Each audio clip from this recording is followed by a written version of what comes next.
at London Northwest.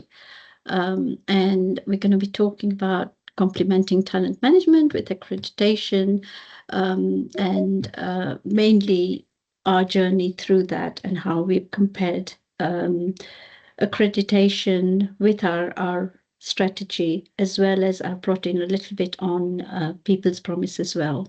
So I'm going to share my screen. Hopefully it works. Okay, can everybody see that? Yep, all good. Brilliant. Okay, so just a little bit on what we're going to talk about. Right, so who we are, I won't go too much into it. You can look at, the internet or whatever for who we are, but I've got a slide in there. Talent management and our approach, and then complementing talent management, accreditation, and NHS People Promise, and then what real outcomes we've seen, tangible outcomes and benefits. We'll then go into Q&A, and I have got a recording of a mock conversation, talent management conversation that we've used just to give you a flavor of how things work, but it depends on time. If we have got time, I'll play that. Otherwise, when I circulate the slides, we can always circulate the recording as well. Okay, so just to kick off who we are, we're London Northwest Hospitals, part of 8 boroughs within our integrated care system, staff about just over 9,000, etc. But I'm not going to go too much into it because I prefer to go into the bulk of the conversation. I will go, however, into this, which we are very proud of. So we've got a total, this is slightly outdated, I think it's about 120 at the moment, but quite a large, diverse finance community. We are accredited for level 2, and we hope to go for level 3 at the end of the quarter, last quarter of the year, as long as we get an assessor dig. Okay. So very proud. Last week we were announced Finance Team of the Year at the London Annual Awards. So just wanted to plug that. And the year before we got the digital, the innovation and digital award as well. So very proud of our team, of what they do, and hopefully what we've done over the last 2-3 years has accumulated to a point where we are at this point in time. This is our huge, diverse team. So this was at our away day in the summer. So as you can see, quite a very, very large team and quite diverse as well. Okay, so just getting into talent management, etc. Why talent management is important in finance, where we're trying to create a culture and environment. Starling or one of them. So Revolt, I think. Revolt do something like that. Yeah. But then it makes it easier, so you're not paying like big Can we mute? Okay, brilliant. So creating an environment where our staff can thrive at all levels. So it's really about evolving their expectations and identifying talent, and aligning each individual aspiration with organizational goals, because we can't go 2 separate ways. And then commitment to their development, engagement, retention, and most importantly, psychological safety, which has been which has played a huge part in our journey through the talent management conversations.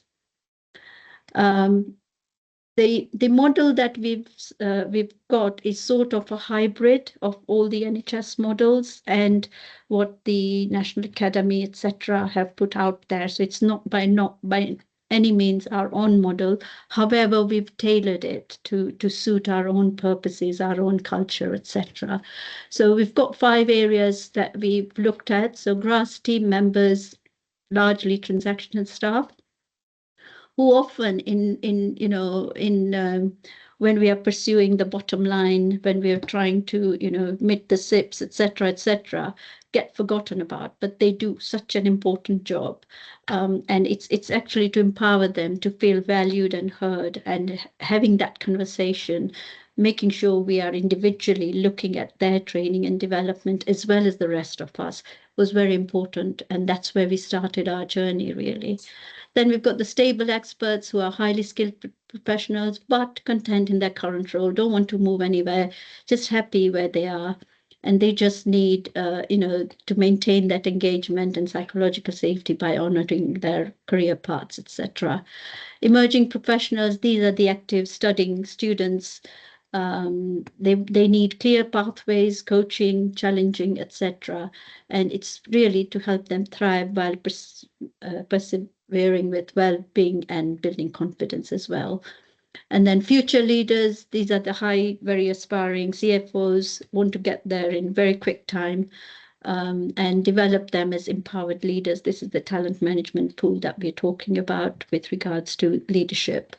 And then we've got the veteran contributors who are long-standing staff members. They've got the deep organizational knowledge. We don't want to lose that knowledge. So we need to keep nurturing them, keep developing them, and making sure they get the opportunities to mentor, influence change, and shape culture. I sent out the email. And then just go back down here. Sorry, just bear with me. Okay, so like I said, the model that we've gone with was a blended model from across the NHS, and championed at grassroots level by senior leadership, largely our deputy CFO and CFO, who are quite passionate about people development and all of that. What really was important for us when we did the model was to have an independent expert who was there to create an environment of psychological safety and openness, so people could open up. So it was somebody who could, who didn't have a team associated with them and who could hear their voice, etc., independently. So it was really important that we started those conversations in that context. It was inspired by approaches from NHS Finance, as I've said, so not our own model, just to emphasize, we've gone through that same methodology, but we've created our own, as in just to suit our culture. We adapted it to suit our department's culture and needs. It combines best practice, and you'll be sick of hearing psychological safety by the end of it, I'm sure. I'll keep on saying it. Ambition mapping and personal growth, and meeting with each member of our staff. So we met with 110 members of our staff in total.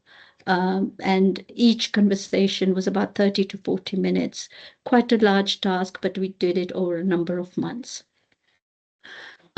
Each discussion was recorded on a template, and that template was shared only with the independent expert and the staff in particular. And when they, after the discussion, completed the template with regard to the notes and what we had discussed and any action points. And it was emphasized to the staff that this was just for their own purposes. Nobody was going to hold them to account to say, we told you to do that and you didn't. It was just to help them, focus and see where their ambitions lie. And then we've also followed, after we concluded the sessions, the conversations, we followed up with team development sessions, which I'll talk to you in a little bit. Okay, so the next one. So this is just a quick one where, strategy rollout, regular talent conversations. So we appreciated that appraisals were not always effective because they were held once a year, or perhaps, biannually, where you have your 6-month catch up, etc. We have tried to implement them within the one-to-ones with regards to PDP, etc. But we needed something different to try and personalize career growth and engagement. Staff were categorized, and this is the standard NHS model: grow, stretch, and accelerate, which I'll talk to you about. Governance and reporting. So once we completed the conversations, and by teams, we drew out themes that were arising from each, overall and each team. So whether it was training and development, whether there were concerns, about team culture or something, anything like that, we accumulated those, produced a report for our CFO and discussed it with them. And then following that, we carried out the team development sessions, which are 3-hour sessions for each team, looking at the themes that arose, and it sort of got into process improvement and what was hindering teams to get ahead. It could be somebody outside of it, somebody within, just a little tweak on a process, and a very productive sessions. We are currently undergoing those, and the hope is that we complete them by the end of December. That is 10 teams over the whole of the staff area. Inclusive development, so we continuously signposted staff with regards to mentoring, shadowing, and sponsorship opportunities available. I'm rushing through this because I'm more focused on the questions and answers, and if you get a chance to see the recording, but please let me know if it's going too fast. So the conversation process was, how do we engage our people? This was the one-to-one conversations. They were guided by the framework and the model, and our focus areas were understanding their role, understanding their career aspirations, learning and development needs, and most of all, satisfaction, morale, and psychological safety. Mapping ambition. So we, from the data conversations, we said, okay, what's the level of ambition? What are their development needs? And what is the talented hotspots and gaps that we can identify? And through that, we then enhanced our learning and development program and identified targeting interventions where we had to. Okay. So from output of each conversation, like I said, they had a documented template which had a synopsis of, the conversations that we had and an action plan, and they went away with that. And number of people obviously came back with regards to, I've thought of this or this. So we've had a really good feedback on that. And it identified clear goals and milestones, agreed upon training and support. And actions plans revisited. So we completed the conversations around, I think, June time, and we're planning to hold a 6-monthly catch-up, 10-minute catch-up with every member of staff who needs it or who's interested, just to catch up and say, okay, where are you? Do you need any more help, etc. Okay, the next slide is busy, but please don't get put off. I'm just very quickly going to talk you through it. But the recording, if we get a chance to go through it, will identify, exactly how the conversations went. But they basically, the pathways are grow, stretch, or accelerate. So there's a drop down here, and each one then, depending on what that individual selects, it will have a description of if it's a stretch, they want to desire and be successful in larger, more complex roles, progress with accountancy qualifications. So each has its own area of development, basically. Tenor is basically whether they are new in the post, whether they have been in the post for a while and there's a little bit of learning still left to do, or an expert where they're ready to move on, they know everything about the role. And once they've selected that combination, it could be an accelerate and an expert, or it could be a grow and a core, etc. The model itself, again, this has been brought in from other NHS sources. So the model will then identify where it thinks they are at this point in time, depending on what they've chosen between pathway and tenor.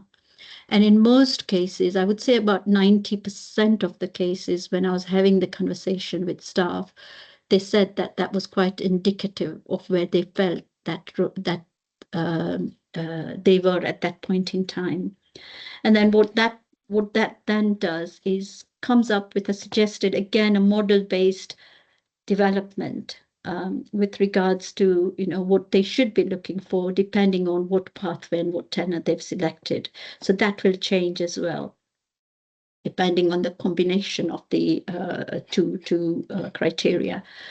But what I did was I did not concentrate too much on the suggested development because I felt it was every individual was different and it could not be, it may not have been suitable for every individual. So we had a conversation, and basically the member of staff drove the conversation to, okay, where do I want to be, etc. So if we just look at the quick one of notes of the meeting, so and so has been in the team for so long, in the process of completing paperwork to gain ACCA.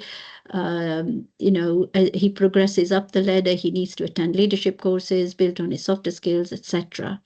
And then from there, we quickly looked at those, but we left that for them to go and think about that. And then we came up with an action plan between the two of us, basically building on internal, external networking skills, attending events, exploring leadership courses, consider being part of process improvement, etc., etc. So they had depending, mostly 3 to 4 action points. This particular individual, had quite a lot because he really wanted to develop very quickly. So this is how the model works. And once we had that conversation, I completed the notes, build up an action plan, send it to the individual. And again, like I stressed, it was for their personal use. They could use it for their appraisal because it could supplement that. And yeah, so that's basically the model. And it also goes on to role aspiration, which I didn't talk about.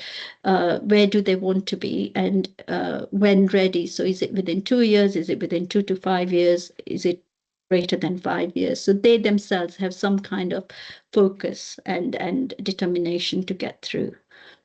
So, we've signposted people to sponsorships and One Interest Finance, SDN, etc. And it's quite encouraging to see the number of people who've actually signed up on the sponsorship program as a result of these kind of conversations. Okay, very quick whistle tour through that. Okay, so coming back to complementing talent management, FFF accreditation, and people promise, I apologize for the business of this one as well. But I just thought it's important to put all of that in. So if we look at strategic themes, workforce excellence, so the talent management strategy identifies, nurtures, and retains high potential individuals across NHS disciplines. The accreditation says promotes continuous improvement, professional development, value creation, and the people's promise: we are a team that works together, trusts each other to deliver high quality care. So all three, as you can see, are complementing each other and obviously supporting.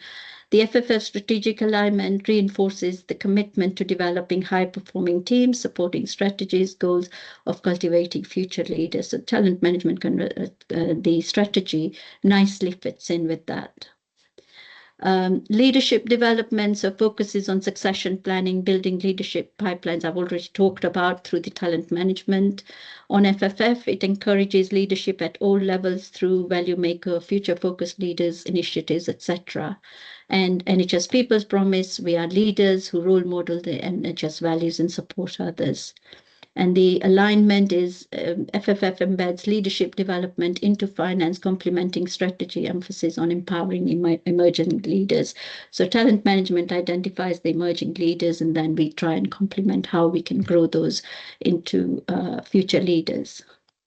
EDI prioritizes fair access to development opportunities. We've talked about that. So starting at grassroots levels, everybody has an opportunity, everybody has a voice. Those conversations meant quite a lot, in particular to those transaction teams, because they were the teams that may not necessarily need development, but I suppose development, but they don't need as much of, they don't have as much ambition to progress further. So these are the sort of non-accountants as such, but equally important.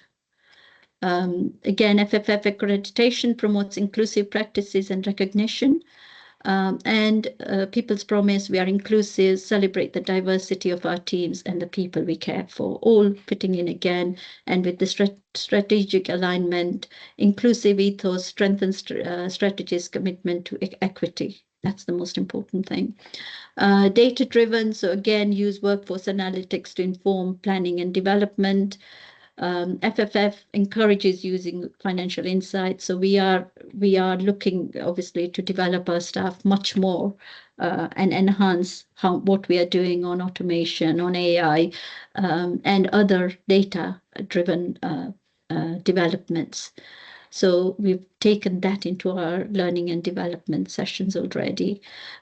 We use, for People Promise, we use data and feedback to improve our services and support our people. And then the strategic alignment is leadership complements the use of workforce intelligence for smarter decisions.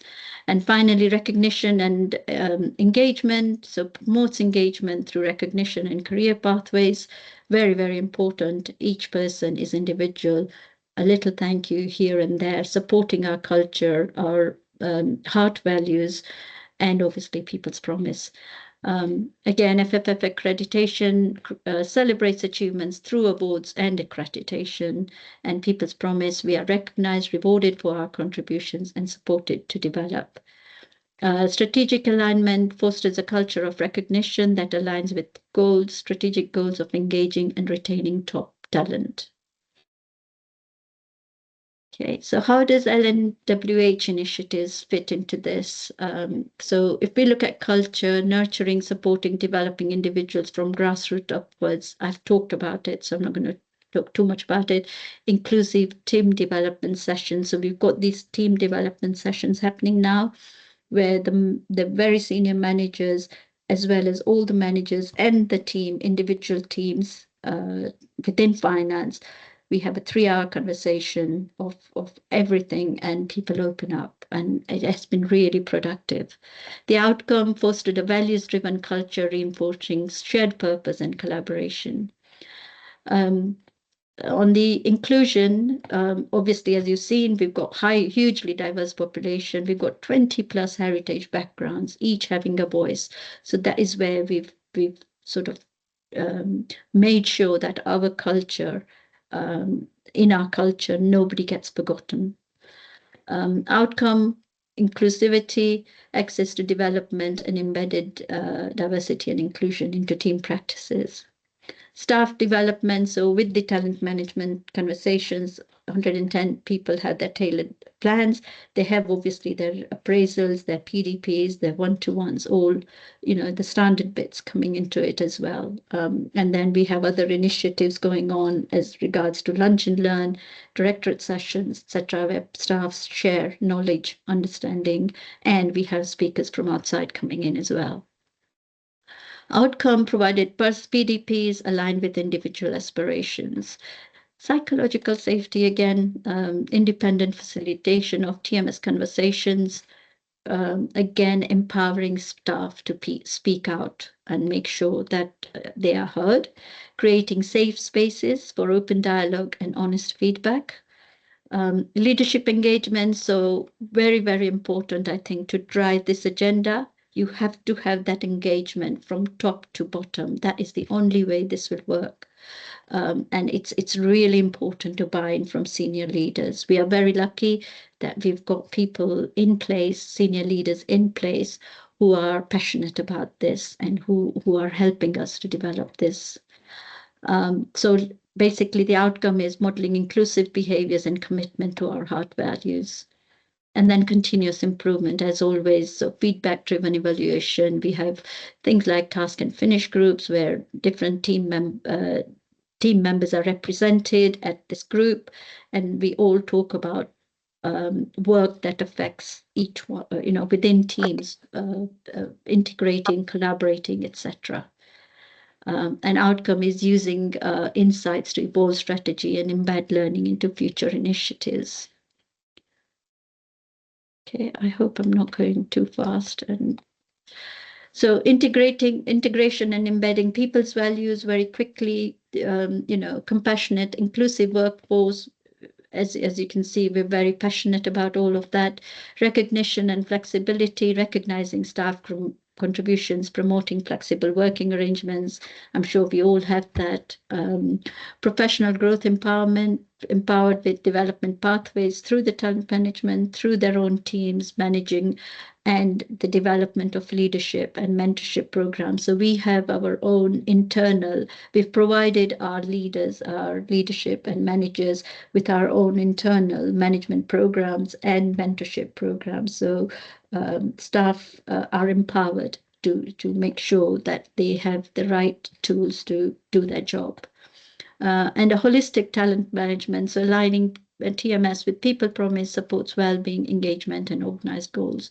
I'm sure you all recognize that. So I'm not going to go into it. That's the NHS People's Promise, which complements TMS and FFF.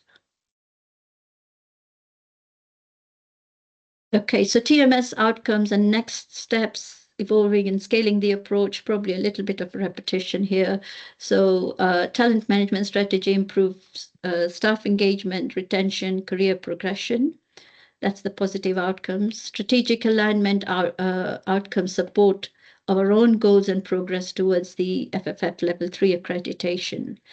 And then future development plans include embedding inclusive practices, expanding development tools, and boosting our workforce partnerships.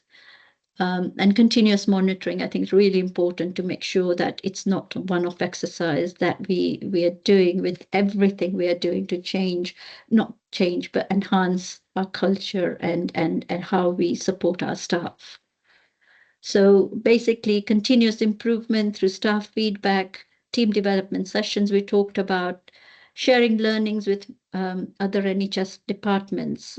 We're very passionate about what we've done so far, and hence we are here just showcasing and hopefully sharing with other organizations, what a difference it can make by just taking some very simple steps. And obviously monitoring long-term career progression and impact. So, right, that's a whistle-stop tour of everything I wanted to say. But I can open up, we've got time, so I can open up to questions if there are any.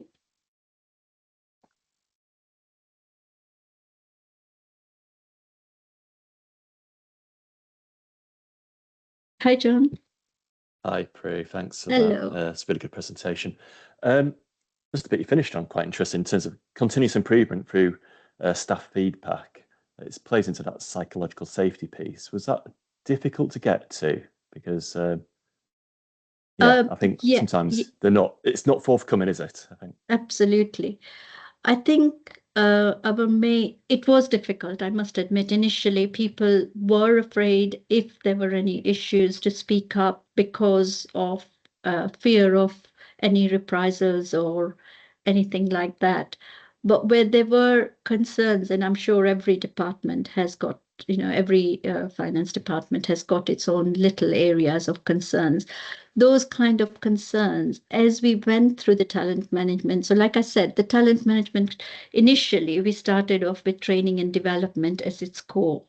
But as it evolved with conversations, etc., more and more people opened up, and it became, once we emphasized to them that this was a safe space, when we started the conversation, people did tend to open up.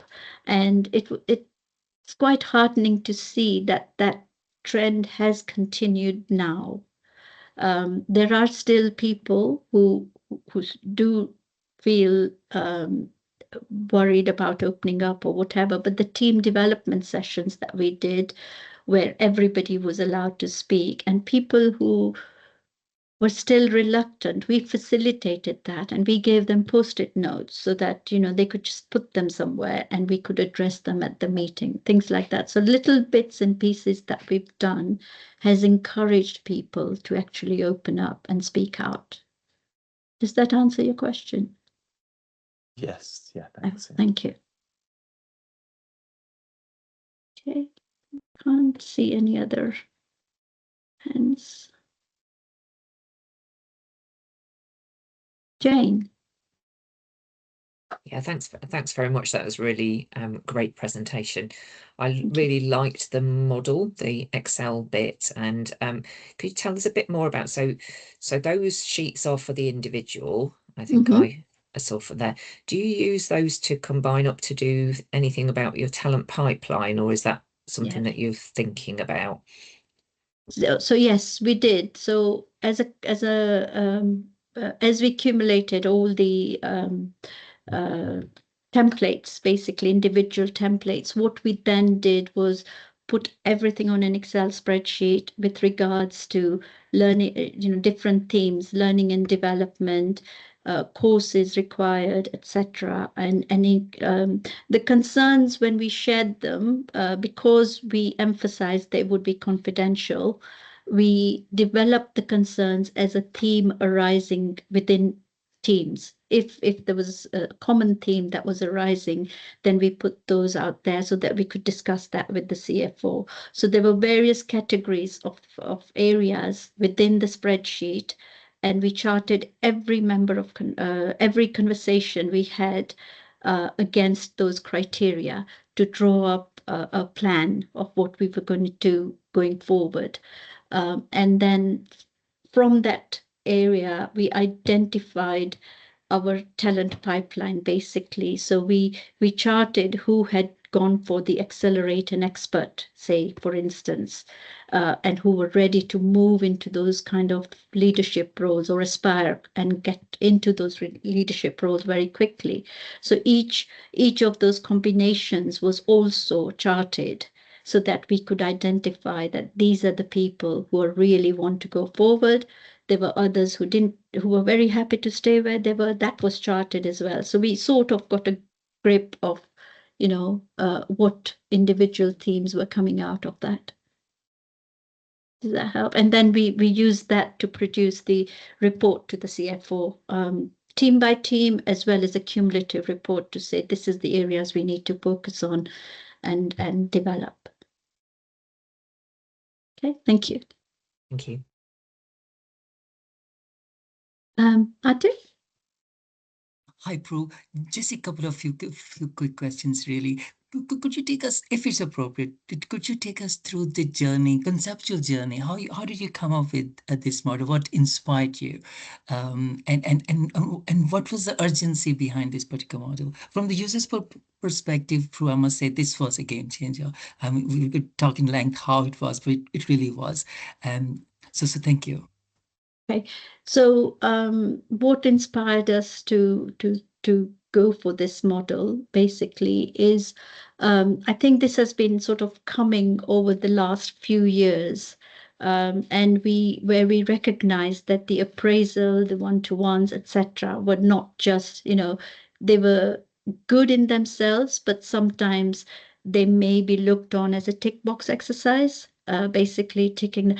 And I think more importantly, we were passionate about our grassroots and making sure that everybody had a voice, everybody was heard. And I think that is sort of drove us. So as when we started the conversations, we did start at those transactional teams who, like I said, sometimes get forgotten. They're doing such an important job, etc. And then we built it upwards. And as we grew the model, it helped us to identify, where our strategy should be. And the urgency of the model, it did take probably, I would say, a few months to get together the research and build the model. But I think we were at the right time. We had made inroads into, developing that culture and sort of, it's a happy team at the end of the day, and it was. But this was just an added enhancement to say, okay, we've got to this point, we need to do something a little bit different. And this was just, I think, the finishing touch, really. Soteris? Yeah, thank you, Prue, for a great presentation. I think the two questions I wanted to ask was, one, what were the challenges for you throughout this whole process, and what strategy did you use to get engagement from CFOs, deputies, and the leadership to sort of engage in this process? Okay. So I think the challenges were obviously having to speak to 120 odd staff and finding the time and also getting their buy-in, because we didn't want to be seen as, yeah, you always come and talk to us, but nothing happens. We didn't want that kind of,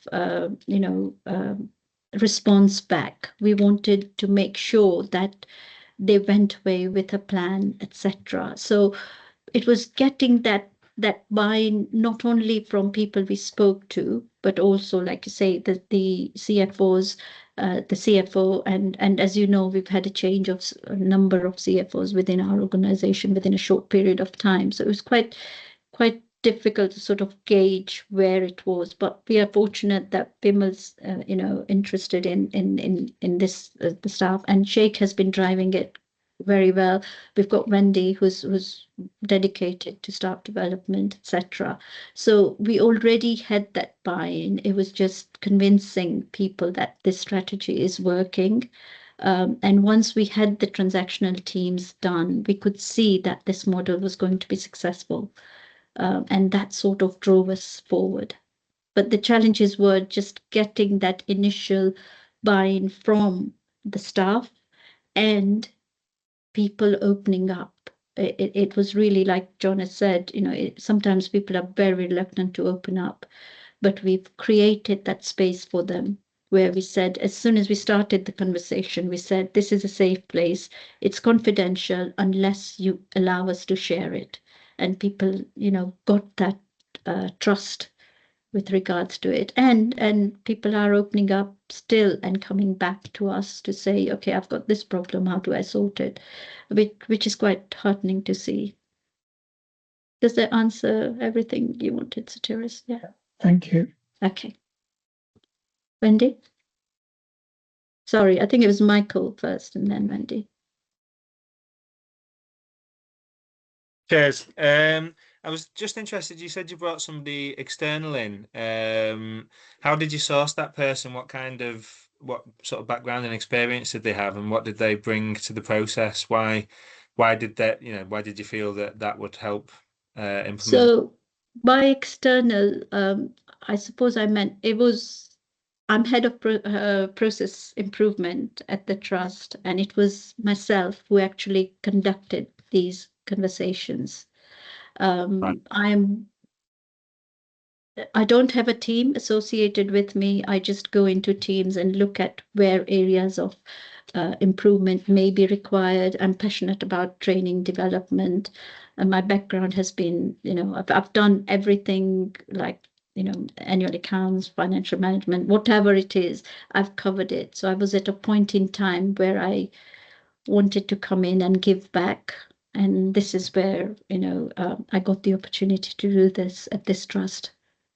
So I think I was in a fortunate place. I realized that a number of organizations do not have the luxury of this, because everybody's always fighting fire, trying to, maintain the bottom line, or, whatever their role is. But we were in a fortunate position that I could do that. Okay. Okay. Wendy? Thanks, Prue. And I just to echo sort of going back to Satiris's comment, for us, going through the accreditation journey for level 2, it really put the talent management strategy higher up on our senior leadership team agenda. So it was part of that action plan, part of that development, the learning that we took through going through the level 2 accreditation cycle. It kind of went, oh, senior leadership team, we're not doing this particularly very well, and it was an area that we decided to prioritize, that where we needed to direct and do something a little bit differently, and having Prue sort of being that independent person that doesn't have the management responsibility, that sort of works alongside the teams, is seen as a person who is there to improve processes and improve sort of the working environment for the team alike. She was a well-placed individual to be that independent voice, to be that sort of sounding board for colleagues across our department, and to undertake that role. So I would say the key thing is if you have a person who is in a similar position, who doesn't have that same sort of management responsibility, I think it was the key thing that really made this a success.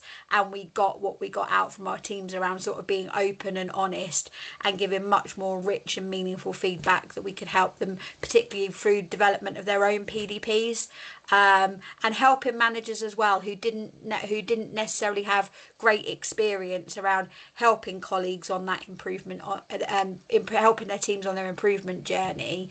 It gave them a place to start from, and to build on. So lots of positives. But yeah, having Prue in that role has been absolutely instrumental. Thank you. Anybody else? No, I can't see all the hands, so if anybody sees any hands, please shout. No?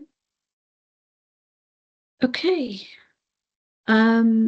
I am going to try and see if we can, we've got, I think, 15 odd minutes. I'm going to try and open this conversation recording. It might throw me out, I'm not sure. If it doesn't, if it does, then, you know, we just say goodbye and finish off. But let me try and see if I can open up.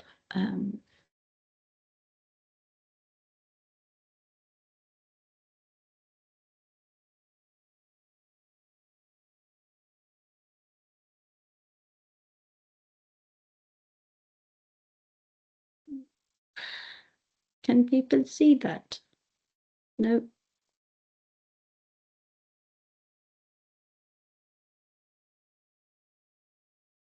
I'm not sure this is going to work, to be honest. Just try once more.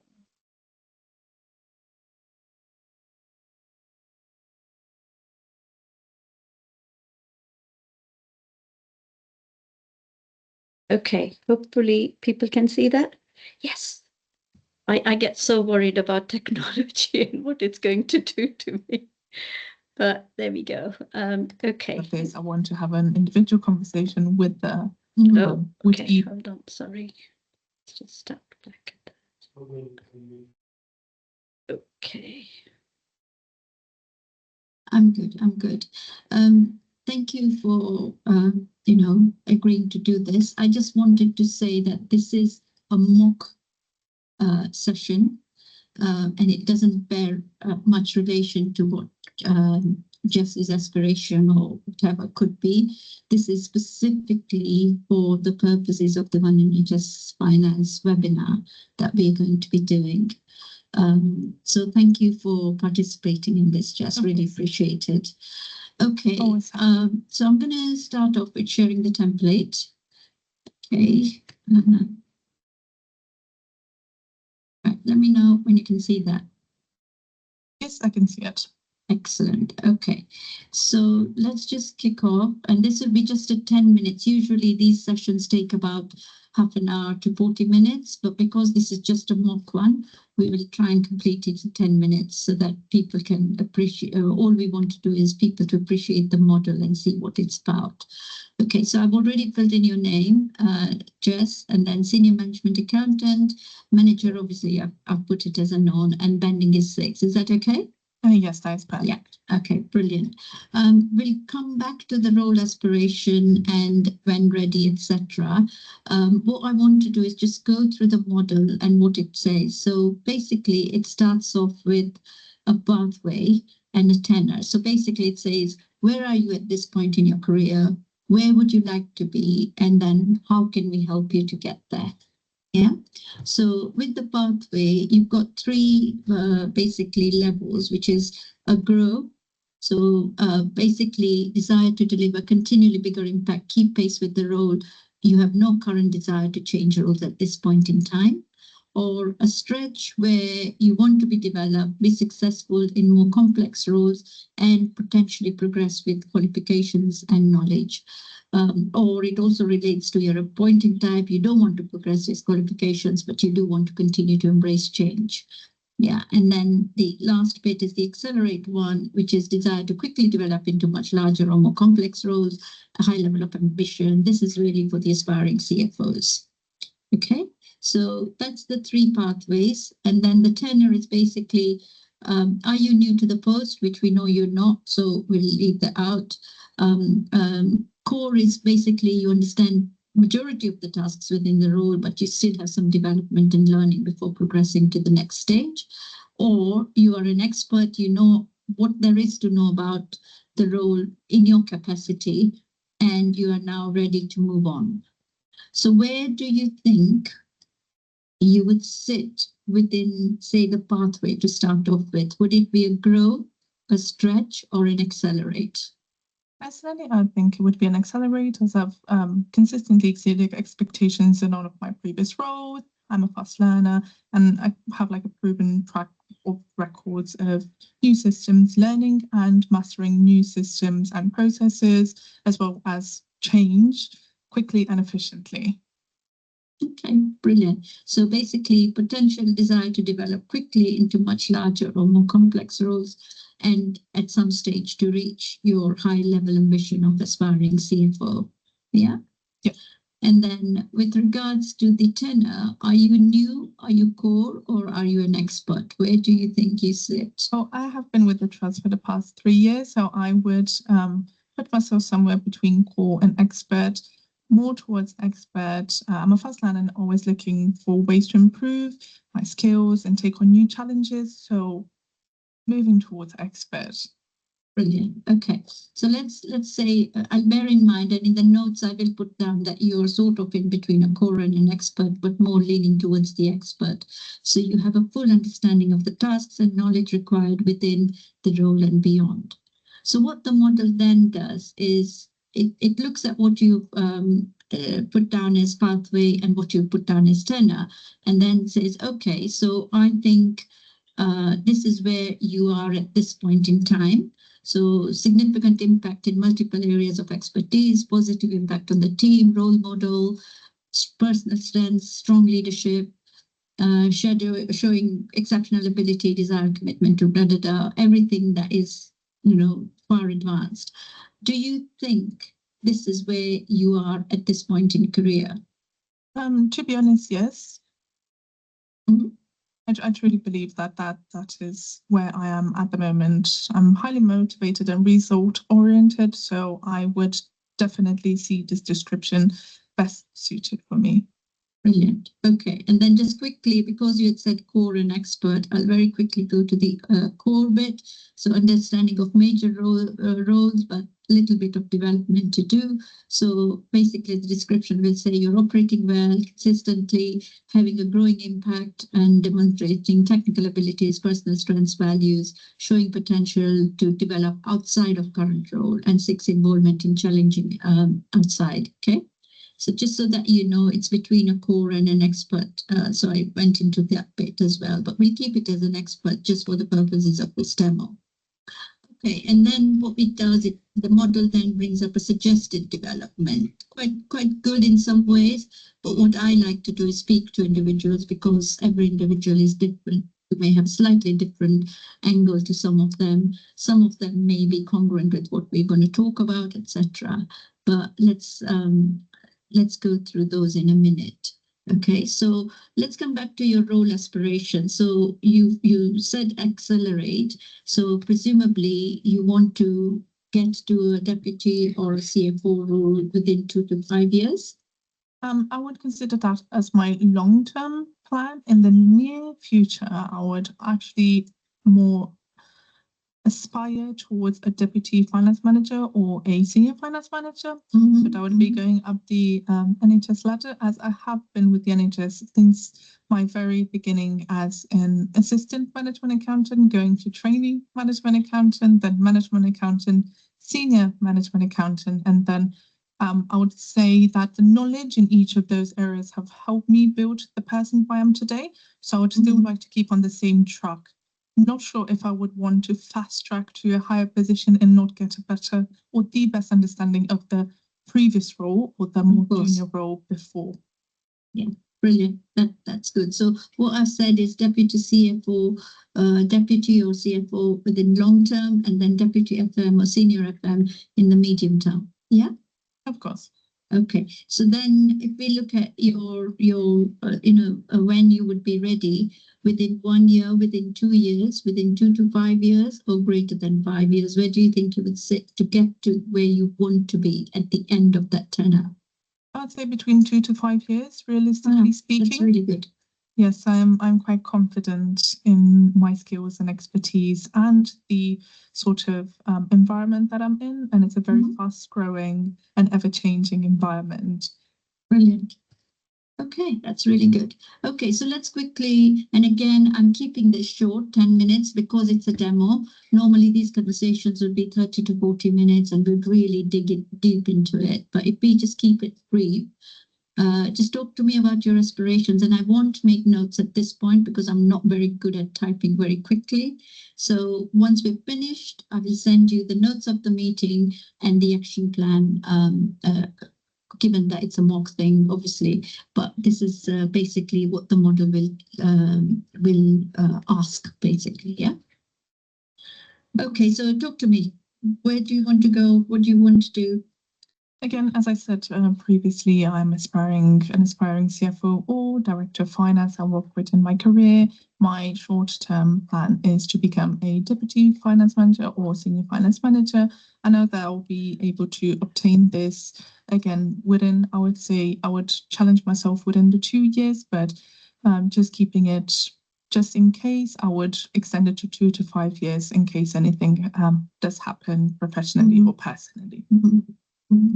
In terms of studying, I'm actively studying and I'm also taking part into extracurricular sort of activities, and being part of various groups at the trust also enables me to expand on my network and my current skills, even if it might be something that I'm just passionate about, such as Green Champion, or something that I'm actually part of, such as, Task and Finish Group, which is it's an active, proactive take on my current job responsibilities. Excellent. Yeah, so you're already doing quite a lot of work outside of your area. It feels as if we just need to sort of start giving you the opportunities to expand that so that you are able to meet your goal within 5 years of being a CFO. So what I would suggest basically is to get to your deputy FM role or the senior FM role, I think the most important thing for you is to start shadowing.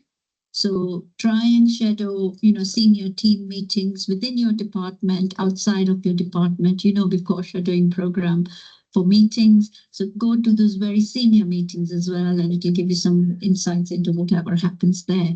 But try and get as much knowledge as you can of the roles of what these people do. And try and upskill yourself to make sure that you're making a contribution towards that, so you get recognized as well. Step up, to fill in when people are away, etc. And just build your knowledge and skills in that direction. I'm rushing because I want to keep this to 10 minutes, so I'll move on. And then the other really important bit is shadowing. Sorry, not shadowing. We talked about shadowing. External networking. Really important when you get to the deputy and CFO roles. So start doing that, attending events, contributing, showcasing your work to other departments like, the value makers, etc. And getting your face out there, really. It's really important to build those connections, and sometimes those connections not only help you with the way you might be doing things, but you can share as well. And they can help you, with opportunities that may come up as well. So it's really good to start connecting that way.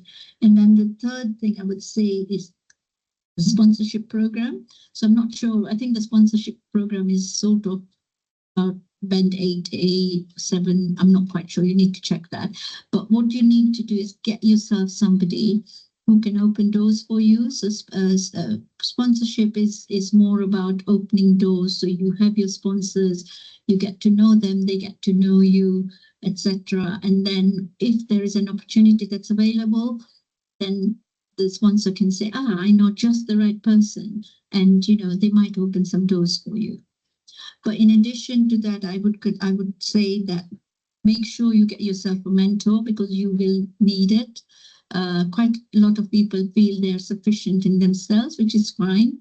But I think if you want to accelerate at a fast pace, then I think it's really important that you get yourself a mentor who can guide you in the right directions, challenge you, etc. Okay, and then the last one is get involved with One NHS Finance as much as you can, and also to the Skills Development Network. Use opportunities of learning. Skills Development Network have got a whole host of stuff on their website, as do One NHS Finance. Start integrating and learning those, and also sharing your knowledge. Okay, does that sort of help?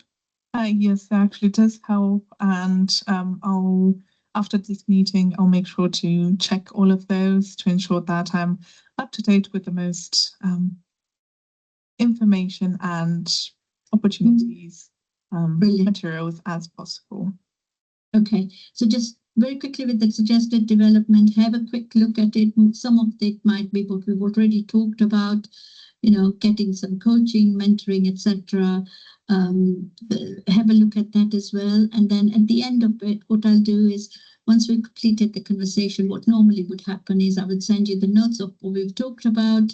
If there are any psychological safety concerns, I'm assuming there are not in this case. And then I'll put in an action plan of what we've discussed, so that it can help you towards your goal, and also towards your appraisal, etc. Okay? Of course. Is that okay? Yes, thank you so much. Brilliant. All right. Thanks, Jess. Thank you so much, Prue. All right. Bye-bye. Bye. Okay. Okay, How was so that? I'm It was better. hoping It was- that